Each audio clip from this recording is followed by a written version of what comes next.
Venham todos para essa conta aqui, porque tá dando uma zica aí na internet, tá tudo travando. E aí, tô esperando a Márcia.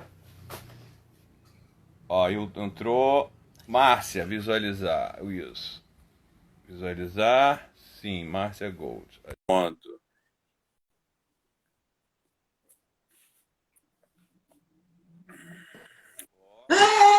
Aê!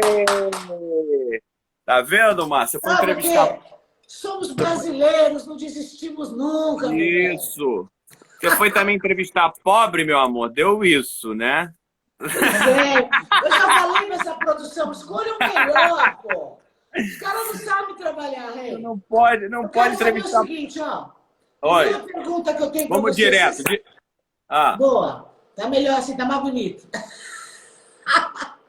Escuta, a primeira pergunta que eu tenho para você. Você sabe diga. cozinhar, não? Ó, se eu botar água para ferver, eu estrago a água.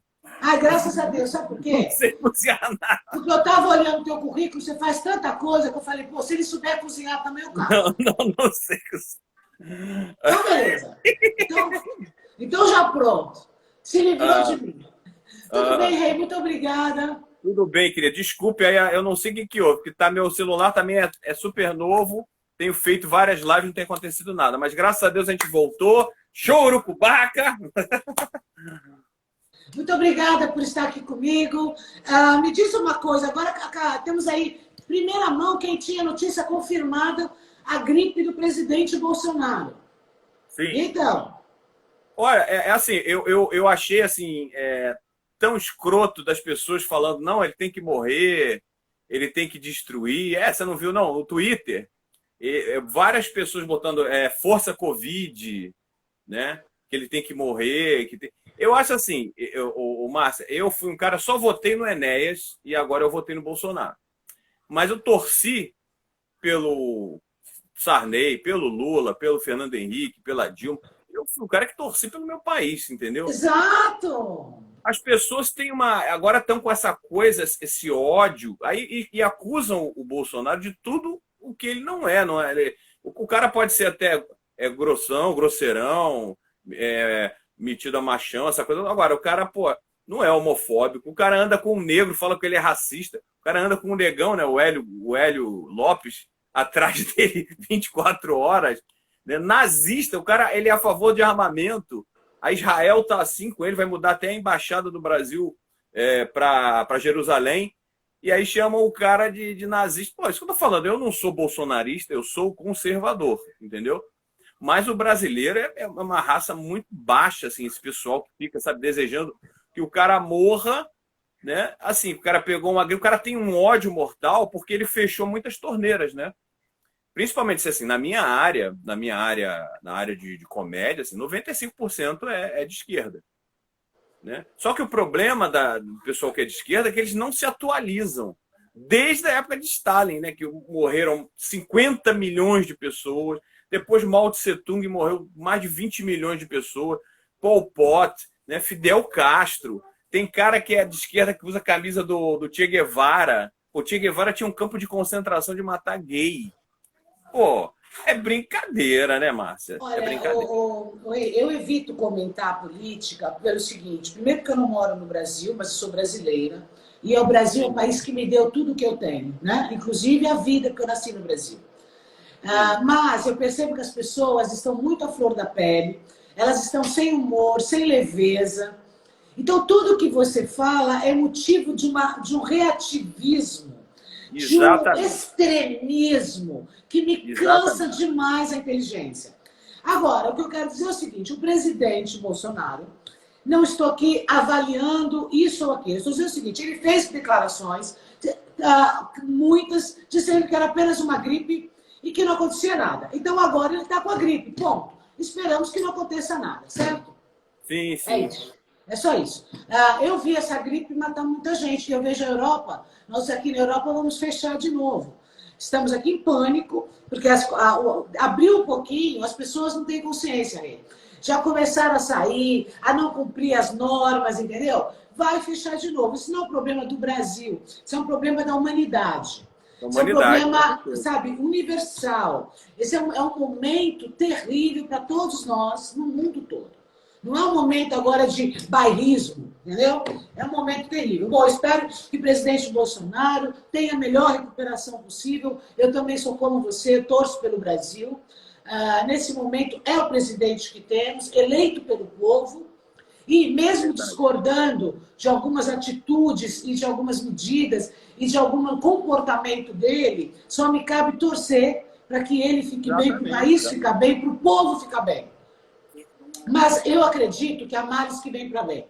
Talvez passando agora pelo processo da contaminação do vírus, ele tenha uma outra visão e comece a agir de forma mais proativa para ajudar a população a se livrar dessa pandemia, dessa desgraça que é isso. Bom, isso posto, eu quero saber o seguinte, qual é o teu problema com o cachorro?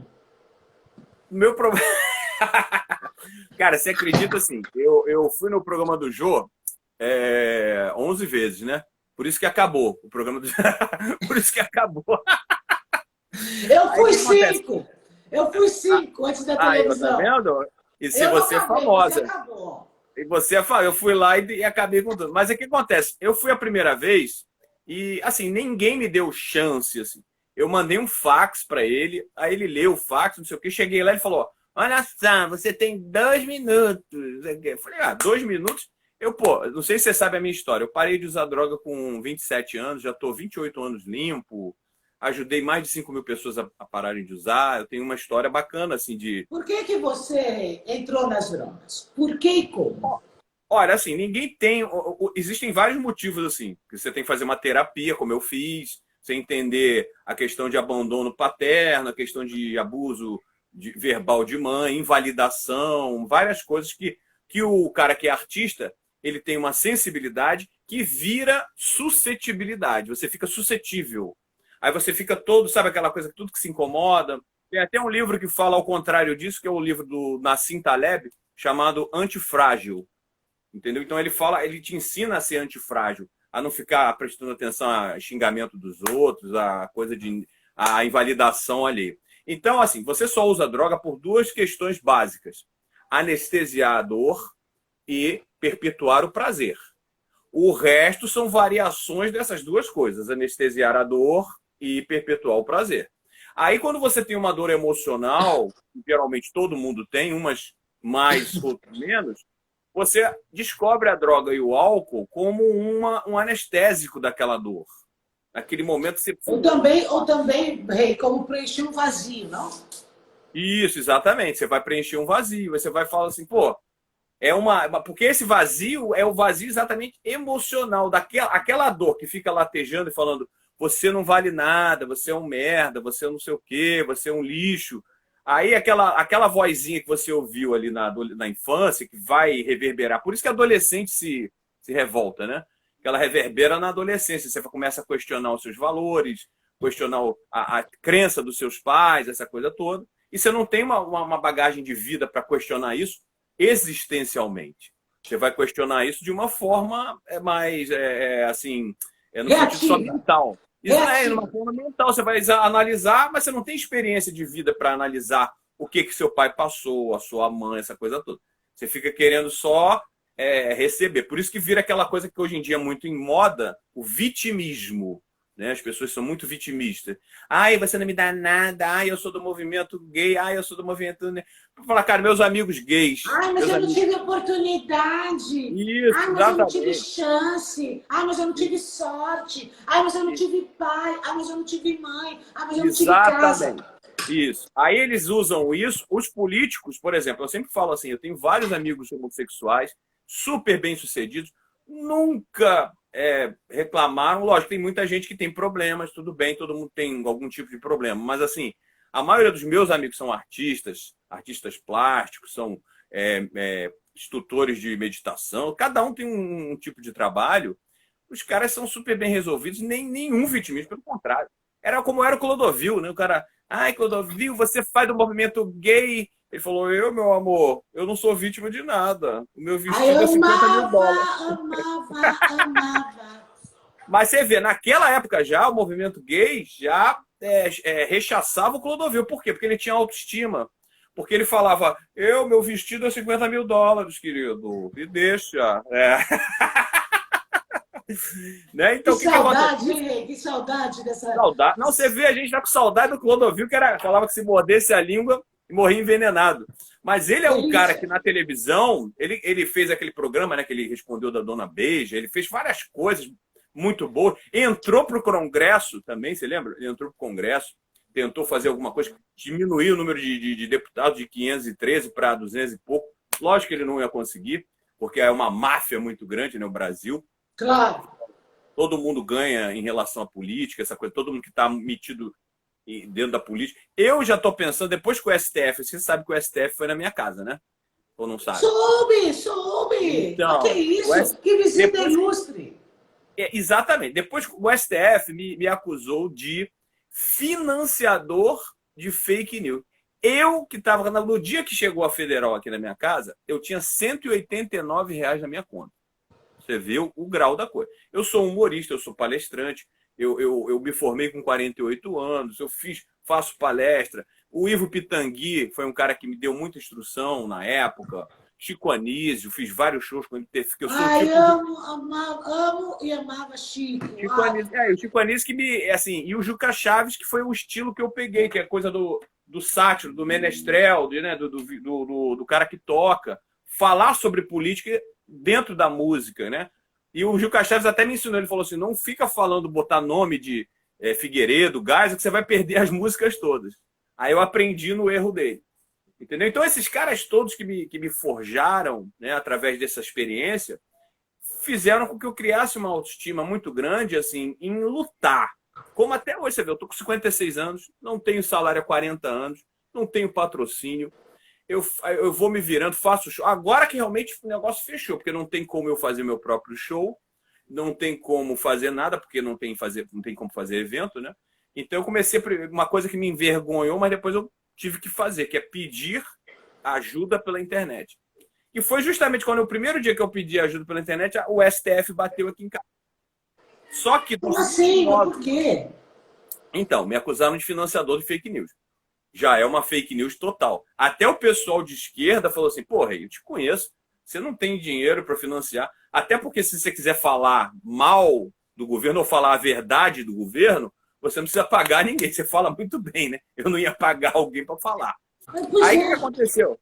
Márcia, aconteceu o seguinte, o delegado, eu fiquei 15 minutos conversando com o delegado, falando sobre a Operação Satyagraha, né, que é em sânscrito, falando que o que me protegia era o Dharma, que era ridículo o Alexandre de Moraes ser um cara do STF, ele ser o réu, o acusador e o julgador, né, mandar um cara na minha casa como financiador, um cara que mora num apartamento de classe média em Copacabana. O delegado, muito inteligente, parabéns para a Polícia Federal, falou assim, pô, peraí, não pode ser. Eu falei, aí eu com uma sonda urinária, o cara viu ele olhou assim, pô, eu falei, você não acha isso ridículo? O senhor vir na minha casa uma operação com 6 policiais para chegar, me prender como financiador. O senhor acha que eu tenho dinheiro aqui para financiar alguém? Aí ele começou a me ouvir. Por isso que eu fui o único, Márcio, que dos 29, eu fui o único que filmei. O delegado me pediu desculpa, não levou meu celular, por isso que eu filmei também, né? Que a maioria deve ter filmado, mas ficou no celular.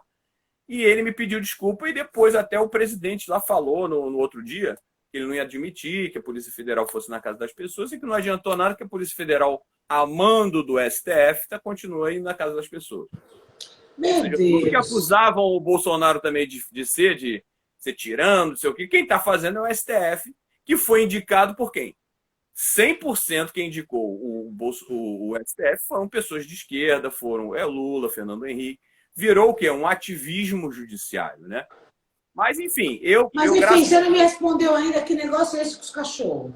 Ah, não, cachorro, assim. Aí eu tava te explicando um pouquinho minha vida, só para o pessoal que nunca me viu para entender. Aí, o que aconteceu? Aí eu mandei um fax pro Jô, já estava 3 anos sem usar nada. Falei assim, vou mandar um fax, que eu vi uma banda muito ruim e os caras fantasiavam. Aí eu falei assim, cara, esses caras são muito ruins. Aí o Jô perguntou pro cara da banda, falou assim, vocês se fantasiam por quê? Aí o cara falou, não, Jô, a gente é muito ruim. Aí eu olhei e falei, cara, eu sou ruim também, eu vou nesse programa. Aí peguei aquela minha máquina Hamilton, você vê como eu sou velho, né? Peguei a Hamilton, mandei um fax, Aí mandei assim, Joaquim, português gordo, Jorei, luz emitida pelos gordos messiânicos, Ilha de Marajó, ilha tropical para pessoas obesas. Aí mandei tudo relacionado a gordo, né? Que naquela época, graças a Deus, não existia gordofobia. E o Jô falava, né? Viva o gordo e abaixo o regime. Era... Você imaginou o programa do Jô Vivo Gordo hoje? Dava um tiro na tela. Nossa, os reacionários dava um tiro na tela. Nossa, ia ser o mimimi. Aí o que aconteceu? O Jô, nesse dia que eu mandei e fui pra rua, nem imaginava. Falei, esse cara não vai ler, que eu mandei ontem à noite. Ligaram para minha casa, e aí eu vi o Jô lendo esse meu fax, só mandei um. Ele leu o fax e falou, chama esse cara aqui. Aí me chamaram, me ligaram, eu fiquei todo feliz, porque eu só tinha a música maluca, Vaginas Carnívoras, Barata Viciada em DDT, era só música doida. Aí eu falei, ninguém vai ouvir isso. Eu já comecei a carreira achando que nunca eu ia fazer sucesso, falei, tá bom, porque eu ia morrer nas drogas. E já tô vivo há 3 anos, tá ótimo, eu toco na noite, tudo. Mentira, menina. Eu fui no programa, fiquei 40 minutos. E uma das coisas que eu fiz, né, ele me deu 5 minutos, fiquei 40. Cheguei em casa, Márcia, tinha 50 shows para fazer aquela secretária Panasonic, pequenininha. Eu cheguei, eu fui lançado ali. Ele me lançou. Mas o que você fez no programa, cara? Aí eu comecei, aí eu falei assim, Jô, você gosta de cachorro? Ele falou, olha, eu adoro cachorro. Eu falei, então, eu sou o maior imitador de cachorro do mundo. Aí ele, como é? Eu falei, por exemplo, pastor alemão. Ele tem aquele... Ai, deu até medo aqui. Tem o pincher, que é aquele... Tem o pincher em dó e o pincher em ré.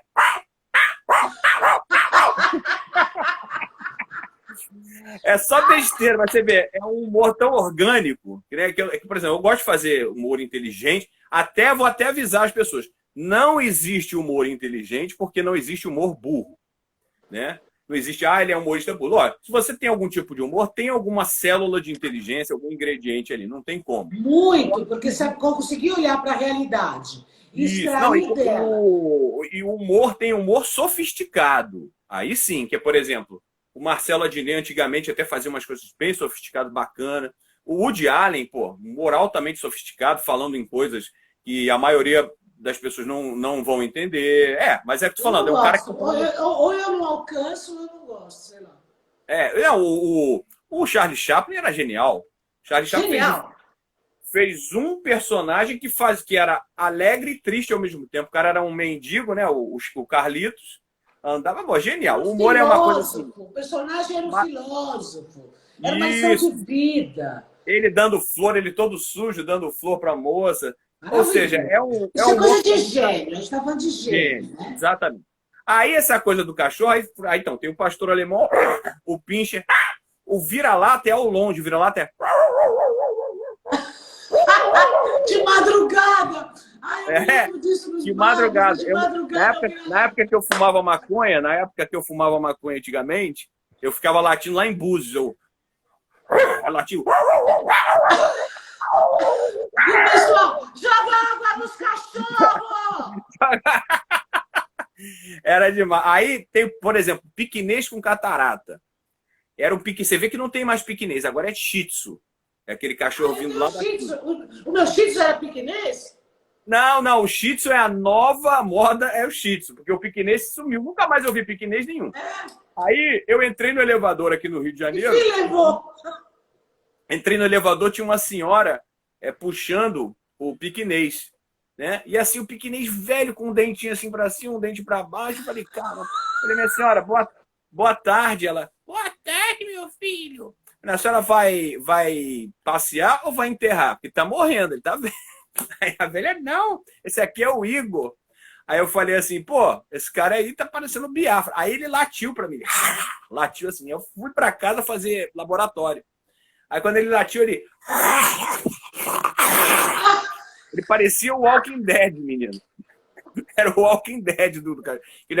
Aquela catarata, ele... Ai, que leve! E ele não me via, porque ele tá cego. Aí eu ficava... Aí ele... atrás de mim. Aí eu comecei a fazer isso aí. Cada vez que eu fui nessas 11 vezes do Jô, eu ia fazendo um cachorro. Aí comecei a fazer cachorro de famoso. Por exemplo, cachorro do Silvio Santos. Au. Au. Cachorro do Maguila. Au, au, Márcia. Au. Au. Au, au, au. Tem o cachorro do Calbi. Au.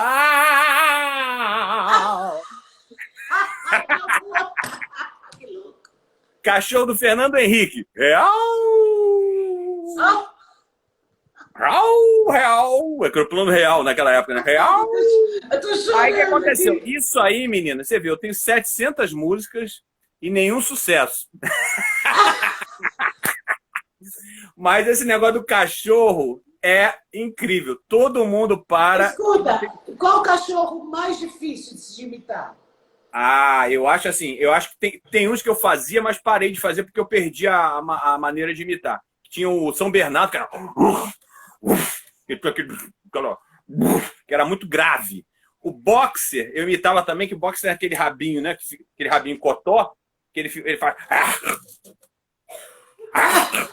Ele late por. Você imita mesmo, cachorro. É, não, eu sou mesmo, eu tô no livro Guinness. A única coisa que eu tô no Guinness é essa.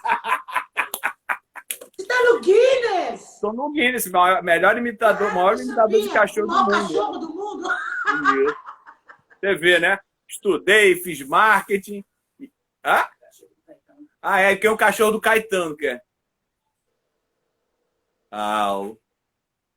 Oh, não. Au, não. Au, não. Au, não. Aí, mas o que acontece? Isso eu acho legal, sabe por quê, Márcio? Apesar de eu ter um cara que gosta de usar nas músicas críticas sociais, usar umas coisas mais loucas, assim, né? O cachorro é uma coisa muito orgânica. Não tem nada pra você pensar. Ou você ri ou não ri. Lógico, aí quando eu começo a fazer do Silvio Santos, a coisa toda, o pessoal já associa. Agora, assim, é muito bacana, porque às vezes eu ficava, você vê como é que é o ego do artista, né? O egocentrismo. Ah, eu sou músico, eu não vou imitar, pô, só vou lá, tenho que imitar.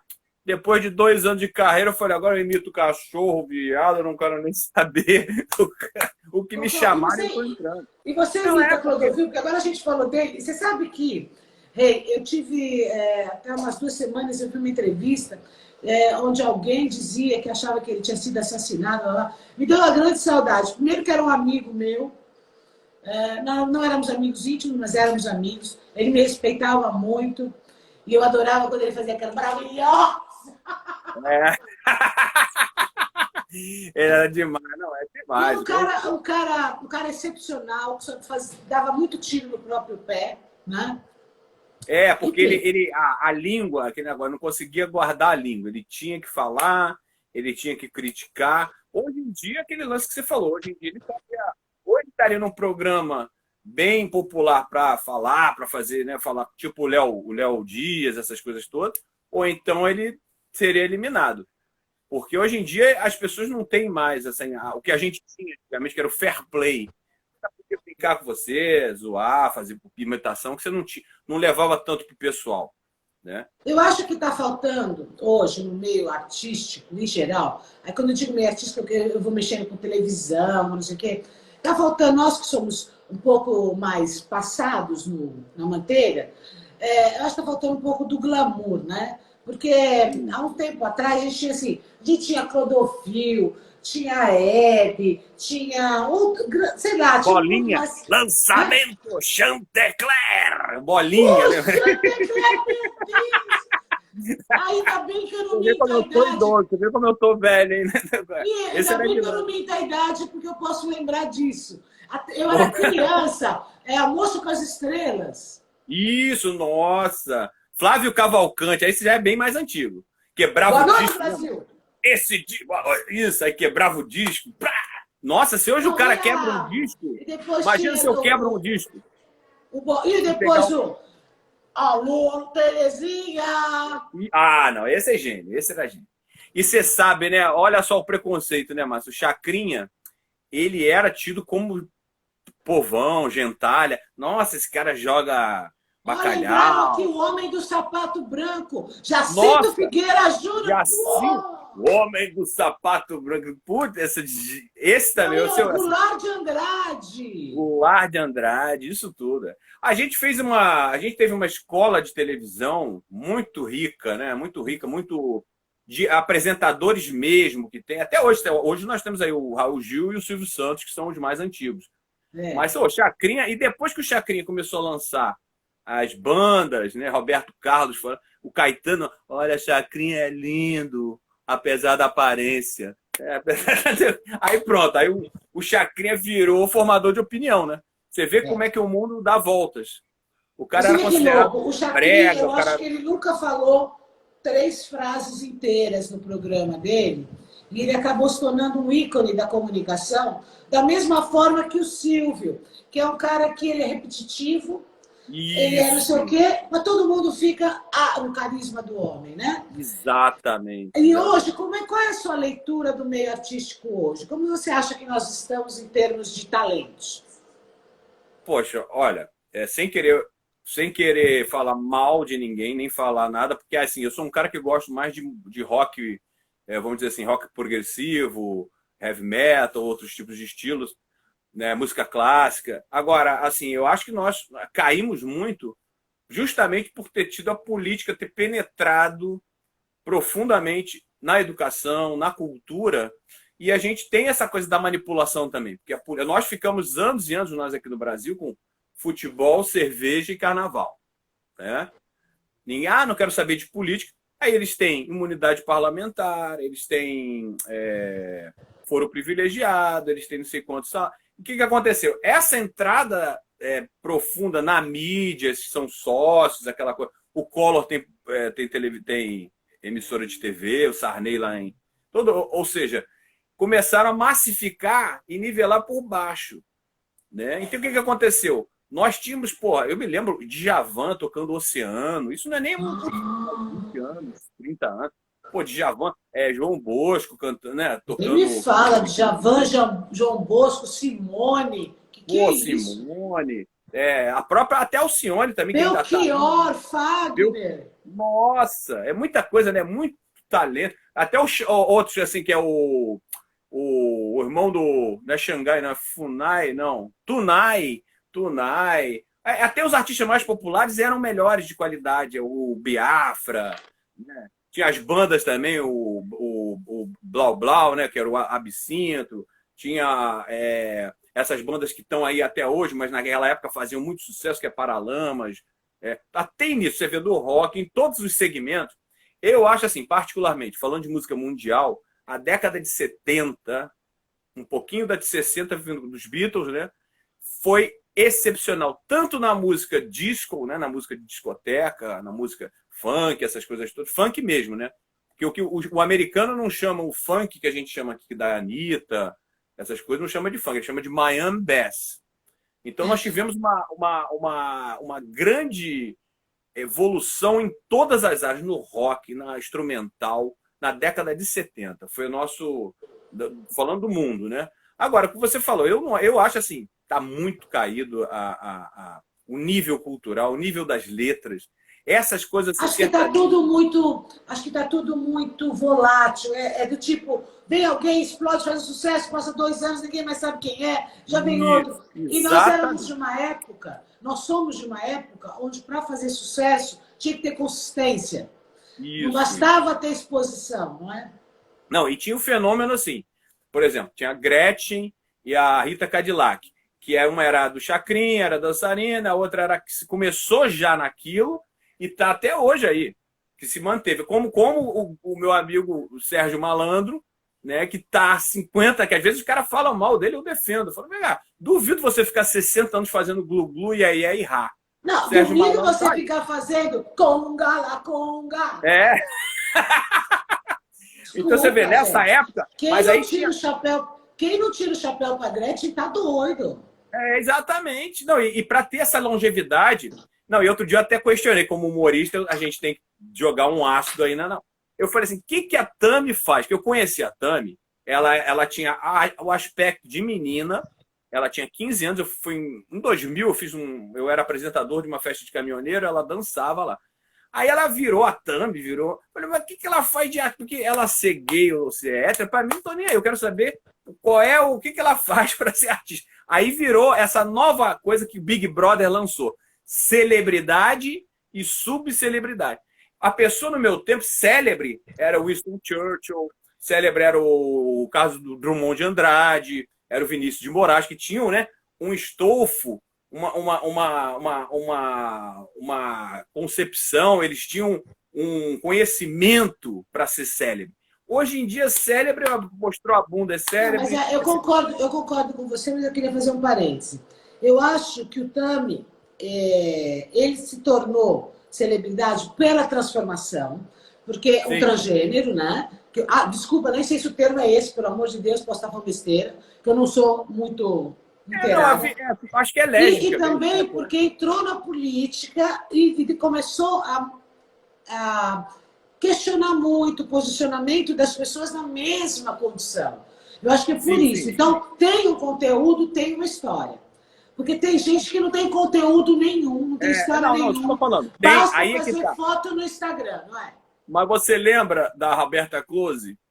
Então, Claro. Roberta Close, pô, era um rosto lindo, né? Tinha maravilhosa, pessoa querida. Aí que tá. E é como você falou do Chacrinha, que era o não verbal. Vou receber aqui. Você pescava o que ele queria dizer. Alô, quem vai querer o abacate do Tarcísio Meira? Vocês querem bacalhau! Então, aí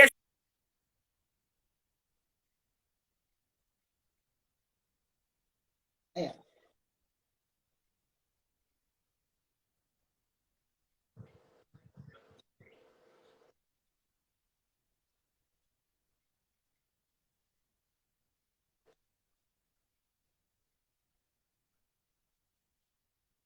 com algumas mulheres da época, ela era mais Pô, nossa, era lindíssima. lindíssima, Roberta Close naquela época. Isso que eu tô falando assim, não é, eu não tô criticando Dá em um si. close nela. Isso, nossa, eu tava nesse dia, menino, no Rock in Rio. O Erasmo Carlos começou a tocar essa música, né, da Close, Negro começou a jogar lata nele. Hoje em dia, onde jogavam flores. Gente, ai, maravilha! Vê que agora, o que eu acho, que você tem toda a razão, é que com o caso do Tami, eu acho que tem uma justificativa, tem uma história, tem uma bandeira, uma batalha, uma luta, Sim. porque o que eu vejo é o seguinte: ninguém quer ser diferente, tá? Todo mundo quer ser diferente, mas no fundo o que nós todos queremos sermos iguais, não é? Porque o Sermos diferente, aceitos. A gente quer ser o aceito. diferente você toma muita pedrada. Então tem uma história, tem uma dor, tem uma luta, tem uma conquista, tem conteúdo. Agora, tem muita gente que eu não entendo. Eu que fiquei 8 anos, 9 anos afastada da televisão, do meio, né? Do meio. Quando eu volto, todo mundo na minha produção fala assim: pô, mas você não conhece? Não, o que que faz? Ah, mas tem não sei quantos milhões de seguidores. O que que faz? Exatamente. Mas é isso. Aí agora eu falo uma frase. Não sabe nem falar. Só sabe tirar foto no Instagram. Isso, exatamente. Fazendo bico. Nossa, exatamente.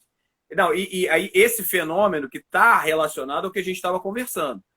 Com a cachapante nível cultural baixo que a gente entrou, né? Tanto na escola, na cultura, nos colégios, na educação, que isso reflete-se na arte, né? Na cultura, nessas coisas todas.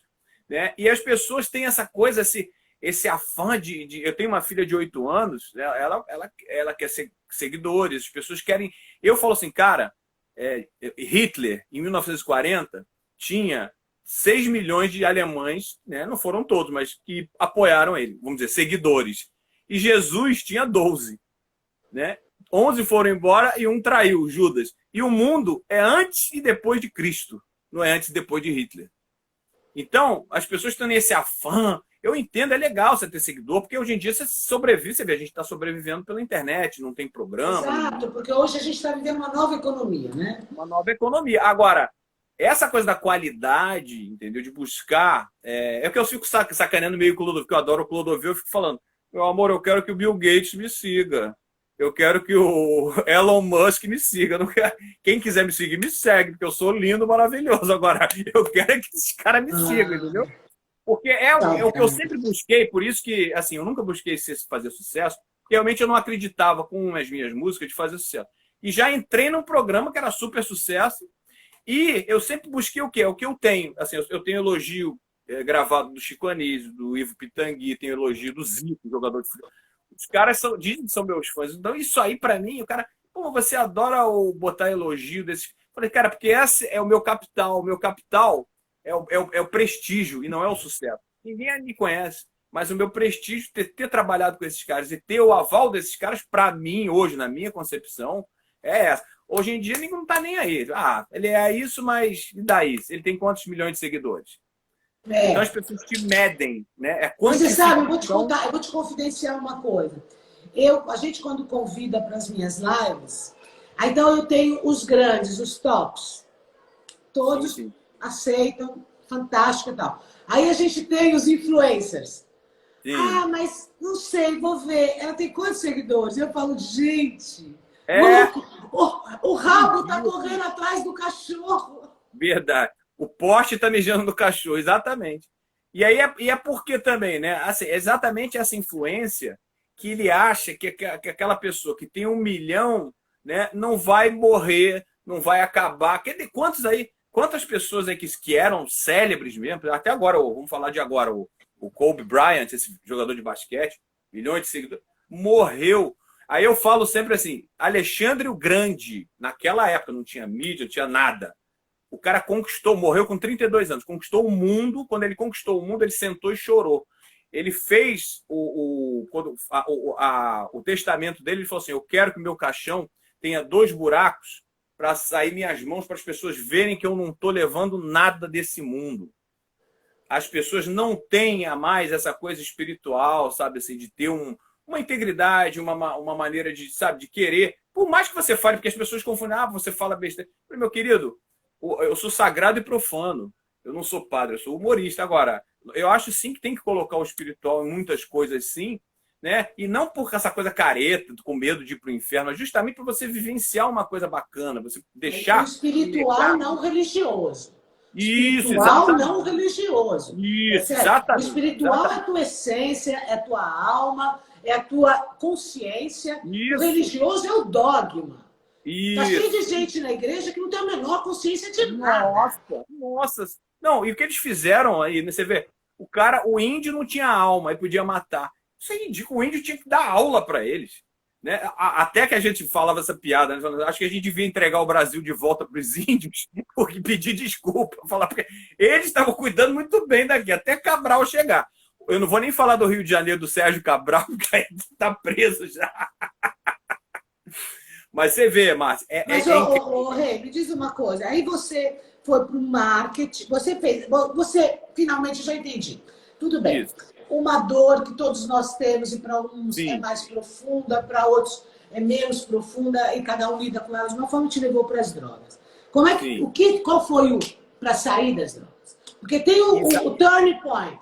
Qual Olha, foi o eu vou te turning falar point? assim, eu usei dos 12 aos 27. Só que teve vários períodos em que eu parei um ano e meio, porque eu não aguentava mais, porque era muito pesado, Mas porque você né? usava drogas pesadas todas?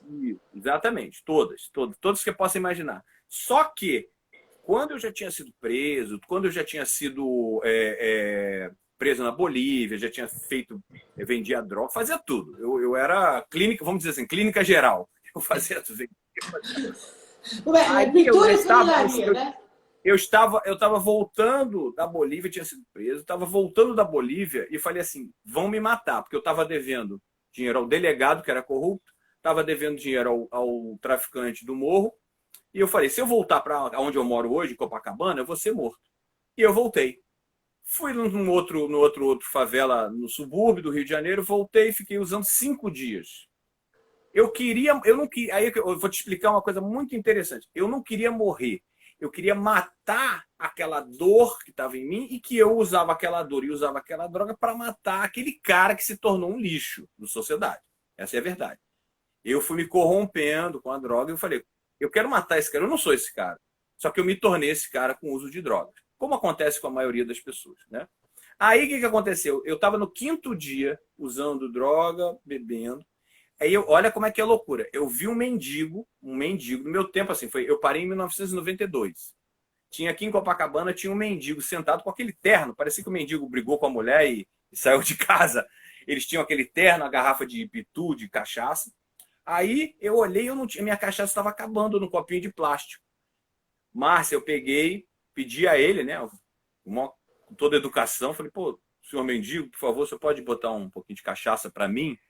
Ele foi, olhou assim para mim, né, de cima a baixo, viu que eu estava sujo também, tava... Aí botou a cachaça, mas não deu um sorriso, não fez nada.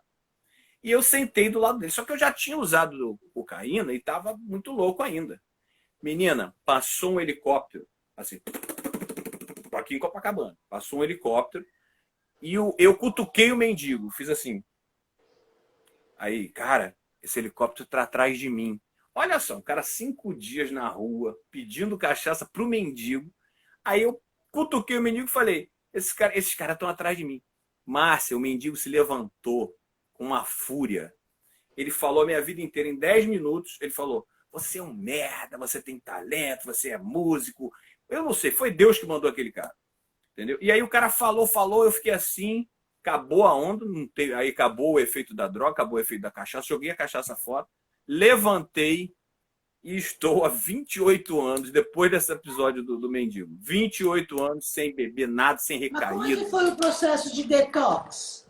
O processo de detox, aí eu procurei grupos anônimos, entendeu? Procurei amigos que já tinham parado, que eram muito poucos. Eu levei muita gente para essas organizações para parar. Porque como eu era considerado um cara muito louco, quando eu parei, as pessoas, cara, esse cara já era para ter morrido. Esse cara vendia sal, terra, eu vendi naftalina pro Lobão, como se fosse droga. Vendi sal pro Cazuza. Aí os caras, puta, esse cara é maluco. Então a gente, como você sabe, década de 80 no Rio de Janeiro, todo mundo se conhecia aqui na Zona Sul. Né? E minha mãe é professora, sabe? Minha mãe eu nunca tive nada, sempre fui um cara de classe média baixa. Mas sempre minha mãe estimulando a leitura, essa coisa toda, para eu me tornar alguém no sentido intelectual, como era na minha época, né? Agora, Você me tem que ser diz uma alguém coisa, como é que é a luta de uma pessoa que já foi addicted, que foi completamente viciada? Porque eu não acredito que... pode ser que sim, eu estou dizendo que eu não acredito, mas pode ser que sim. Que você simplesmente esquece o negócio, né? Tem uma Não, luta dia a dia, não é? não existe assim. Eu falo assim, no meu caso, eu tive que abandonar, eu não só parei de abandonar um modus vivendi, um modus operandi, uma maneira que eu me manifestava na sociedade. Que era aquilo ali. Eu só sabia fazer aquilo. Quando eu parei, me deu um medo. É isso que acontece também com o cara que para e não tem ferramenta. Quando eu sou só músico, eu não estudei música também, eu sou autodidata. O que eu vou fazer? Falei assim, vai à luta, cara. Aí isso, o exército me ajudou muito também. Quando eu comecei no exército, já era doido, já usava droga. Mas essa coisa, vai embora, vambora, não desiste, não sei o quê. Quando eu parei, assim, falando verdade, Márcia, no meu caso, muita gente, a maioria, 90% que para, fica com vontade, às vezes recai, volta, e eu entendo. No meu caso, assim, eu fiquei com asco, sabe? Assim, eu comecei a. Mas eu vou te falar uma coisa, eu mergulhei na espiritualidade. Eu Ah, bom. mergulhei. Isso aqui, ó, vou até mostrar para você. Ah, não, mas Ó, então sabe o que é? Livro de Ouro de Saint Germain, que é um mestre de. Ah, mas sabe por quê? É porque você preencheu o vazio. Isso, exatamente. Eu preenchi totalmente o vazio, assim, eu ficava o dia todo assim, orando, fazendo orações, e eu assim, muito ecumênico. Passava numa igreja, eu entrava, falava lá, rezava, amigos meus, vai lá no centro espírita tomar um passe, eu ia. Eu não recusava nada espiritual. Eu falei assim, eu tenho que. Porque, na verdade, a droga é um substituto péssimo, negativo espiritual, né? Que a pessoa preenche com aquilo ali e a sua vida vai ficando vazia, a sua vida vai ficando vazia. Quando você vê, passou 40. Eu tenho amigos que têm, até hoje fumam, cara, e eles não usam nada pesado, Márcia. Sempre eles falaram assim, ei, você tem que parar. Eles recomendavam parar. Os caras estão fumando até hoje, estão 40, 50 anos fumando e retardados. Por quê? Por que eu falo assim que a maconha tem um problema sério? Porque ela te dá um aleijamento emocional. Esse é o problema. Estou falando para o cara que é adicto, né? Tem muita gente que fuma, que dá dois, que vai, que tem a vida dele. E maravilha também. Tem muita gente que gosta de ficar bêbado, mas não é alcoólatra, que gosta de ficar bêbado. Mas as pessoas não entendem, tem uma diferença entre o usuário e o viciado, né? Isso, independente. Olha, eu tinha um amigo meu psiquiatra que ele dizia o seguinte: Márcia, a droga, a bebida, enfim, a substância, né, química, que é o amante. O amante é o grande amor que você nunca quer largar. E você não apresenta também. É porque a droga, ela nunca te nega, a não ser se você usar uma coisa que não é... Quer dizer, você comprou farinha, enfim, alguma coisa que você comprou falsificada. Porque ela nunca te nega te dar aquela onda. Só que tem um problema, Márcia. Com o tempo de uso, você usa um negocinho assim. No meu caso, eu falei assim, você só usa a droga para anestesiar a dor e perpetuar o prazer. No meu caso específico, de muitos caras que foram muito longe, a gente inverte essa polaridade aqui na mente. A gente anestesia o prazer e perpetua a dor. Você já viu, né? Aqueles caras antigamente, né? Tim Maia, vários aí. Nossa, nem me fala. Como é quando você vê um cara, pronto, já que a gente está falando de monstro sagrado, Tim Maia, pô, você vê esses caras enormes perdendo a vida em decorrência, mesmo que a causa não seja overdose, mas é em decorrência do uso de todo das um modo drogas, de vivência, né? exatamente. Exatamente. Não, e você vê, quantos assim na época, o que aconteceu com Jimi Hendrix, Janis Joplin? Não existia ninguém usava aquele tipo de droga. Foi influência assim, do Timothy Leary, né? De Jacques Kerouac, que o cara estavam buscando expandir a mente, essa coisa toda. Aí começaram a usar. Só que a gente não tinha, quando eu comecei a usar cocaína, não existia a década de 90 para provar que aquilo era uma merda. A gente estava tudo ali como é que é? Noivo. A gente estava ali no noivado ali com aquilo. Ninguém tinha ainda casado e visto que aquilo era uma merda. Então, por isso que muita gente morreu. Por exemplo, um artista, você imagina isso aqui, é só para falar dos artistas grandes. Você fez um show no Madison Square Garden para 10 mil pessoas, lotado. Naquela época, década de 80. Passou 2 horas, a van te pegou, te levou para o hotel, você não tinha internet naquela época, você ficou sozinho no quarto. E você também se acostuma a isso, né? A todo mundo bater palma, a todo mundo dizer que você é foda. O ego, aí você né? sai, Ego. você não tem estofo emocional, porque você usou a droga, ao invés de você criar um caminho neural, um caminho emocional para lidar com essas circunstâncias da vida, né? Sucesso e fracasso, essas coisas, você não criou. Você usava a droga como ponte para essas relações psicológicas e emocionais.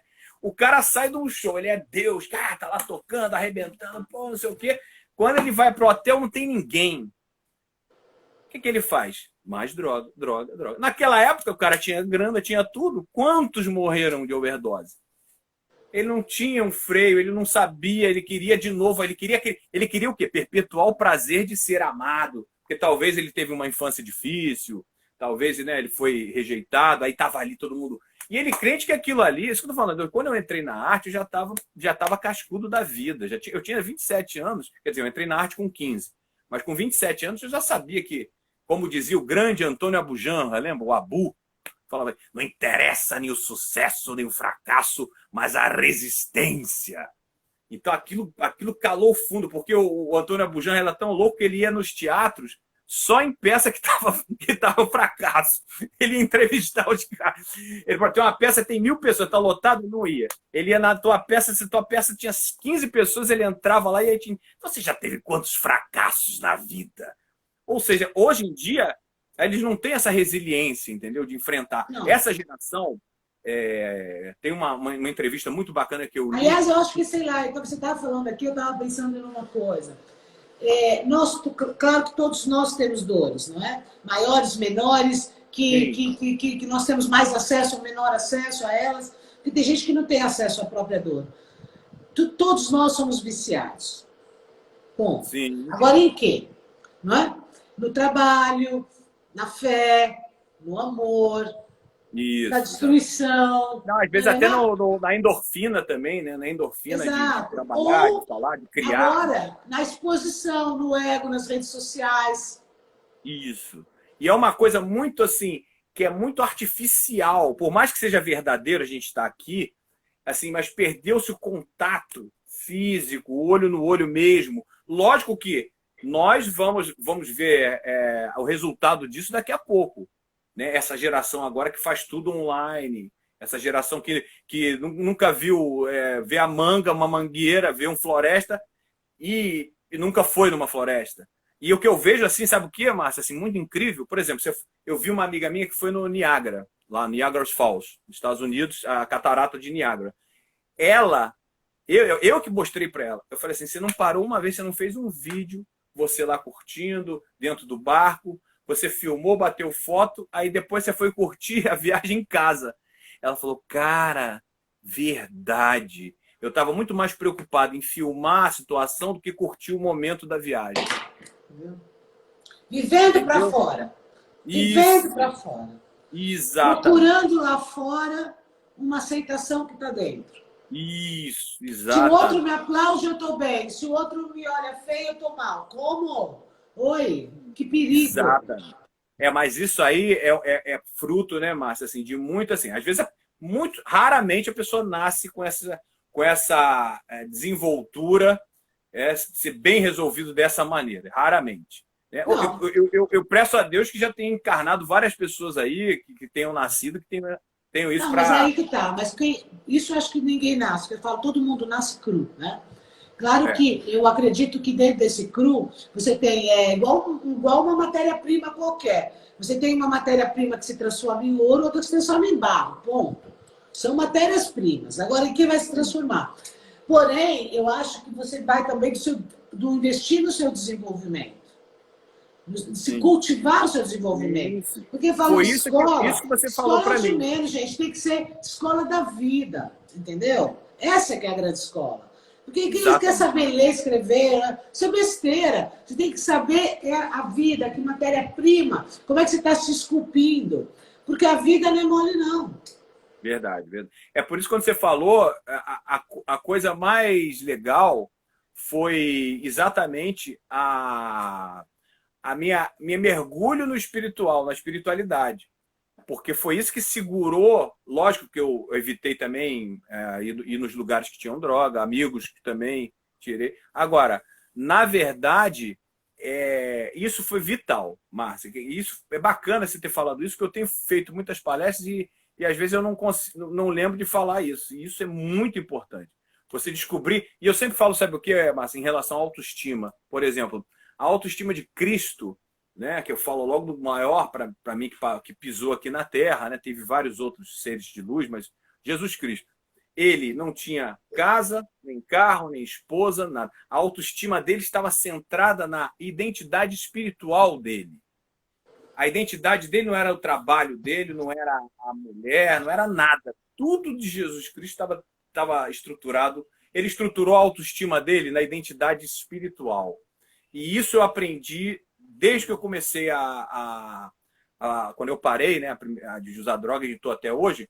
E olha, mesmo você tendo essa consciência às vezes sai e você apanha da vida. Porque eu tive a depressão, ansiedade, várias coisas decorrentes do uso de drogas eu tive como dividendo, né, de ter um investimento. E olha, foram só, você vê, eu já estou há 28 anos sem usar. Pois mas é muito importante você ficar sempre repetindo isso, batendo nessa tecla, porque você vai acabar sempre encontrando alguém que precisa ouvir isso. Porque tem muita gente que não acredita, muita gente que tenta e tem recaída, faz parte do processo. Mas, com certeza, eu diria que a droga é uma forma de preencher um vazio. Que isso? As perguntas para ele. Que isso, gente? Feijão por cima ou por baixo do arroz? Que isso? Perguntas para ele. Hã? Que isso? Feijão por cima ou por baixo do arroz? Tem a minha ideia. É o que? Alguém botou isso? Feijão por cima? Não, mas ninguém perguntou isso, não entendi nada. O que é isso aqui, gente? É retardo, minha filha. Retardo. Rede social, meu amor. Olha só, gente. Falou assim, se vamos comentar com inteligência. Você vai fazer uma live cobrando, live paga, com ingresso? Eu não, assim, nunca fiz, não. Nunca fiz live cobrando, não. Eu tô esperando realmente abrir quer dizer, o que eu faço é pedir doações, né? Vai, pessoal, ajuda aí, deposita, essa coisa toda. E foi isso que eu te falei. Quando eu fiz isso a primeira vez, a Polícia Federal veio na minha casa por causa dessa coisa do STF. Mas aqui tá. Hoje em dia, Márcia, a gente tem que se adaptar. né? Tem um ditado que eu aprendi no Exército, que é adaptar, improvisar, adaptar, superar. Tudo na vida você acha que vai dar tudo certo, você vai lá, improvisa, adapta e supera. Improvisa, adapta e supera. A vida inteira foi isso. Tanto que eu te falei, eu conheci o Chico Anísio, eu invadi o camarim dele, invadi o camarim do Tom Cavalcante, aí ele gravou 3 músicas minhas naquela época. Ivo Pitangui, eu estava fazendo uma palestra, uma das primeiras palestras que eu fiz que não era o assunto de droga, que foi há 25 anos. O Ivo Pitangui assistiu, aí eu falei, pô, você podia me ajudar, dei cartão para ele. Ele me indicou a várias empresas. Antônio Hermílio de Moraes também me ajudou a... Eu vi minha palestra, falou, vou botar você lá na Votorantim. Aí eu criei uma palestra chamada Humor Motivacional. A palestra motivacional, o que eu faço? Eu pego elementos de humor, para não ficar aquela coisa, né? Quando tem cipate nas empresas, ninguém vai ser obrigado aí, mas, porra, fica lá, puto, vou ter que ouvir de novo. Aí eu fiz uma maneira de fazer com que as pessoas riam, né? Mas, ao mesmo tempo, se instruam. E o humor é a melhor maneira de fazer isso. Quer dizer, para mim, né? Eu que sou humorista, que sou palestrante, que gosto de Mas você ensinar. pode ver que em todas as palestras as pessoas usam momentos de humor, pegadas de humor. Por quê? Porque o humor, eu acredito que ele abre os receptores, não é? Exatamente. E você consegue assimilar, talvez, um pouquinho melhor a mensagem. Meu amor, adorei nosso papo, mas vai cair. E eu não quero perder a live, porque eu quero editar. Vou te pedir um favor. Como eu fiz a live no teu Insta, você sabe fazer? Você posta no teu feed e me manda. Tá, eu vou fazer aqui. Eu vou tentar, que eu nunca fiz, que eu deixo no cu, mas eu vou tentar. Faz o seguinte, máximo... vai acabar a live e vai colocar assim, publicar, compartilhar, e você publica. Quando você publicar, ela vai entrar, aí tem lá naquelas coisinhas assim, enviar para. Aí você me envia, por favor, que aí eu vou editar para colocar no ar o nosso papo, porque eu posto todas as minhas lives. Tá bom, Pena querida, que a gente obrigado. todo esse programa, tá? Foi um prazer enorme bater esse papo Obrigado, com você. querida. Eu que te agradeço muito. Obrigado. Ó, excelente sorte aí. Tem muitos amigos aí em Portugal. Fica com Deus, que a gente consiga aí melhorar o nosso país, melhorar toda essa questão que está acontecendo na Terra agora. Amém. Beijo. Olha, amém. Beijo fica de pombo, bem. Fica beijo bem. de pombo. Amém, dogão. Amém, dogão. Tchau, querido. Tchau, meu querido. Muito obrigada. Posto live, tá? Gente, ó, obrigada para todos vocês. E hoje eu fiz a live aqui no Game, depois eu posto lá no meu feed. Tchau, fui. O que eu faço? Faz aí. Vai. Encerrar, para encerrar aqui, ó. Encerrar.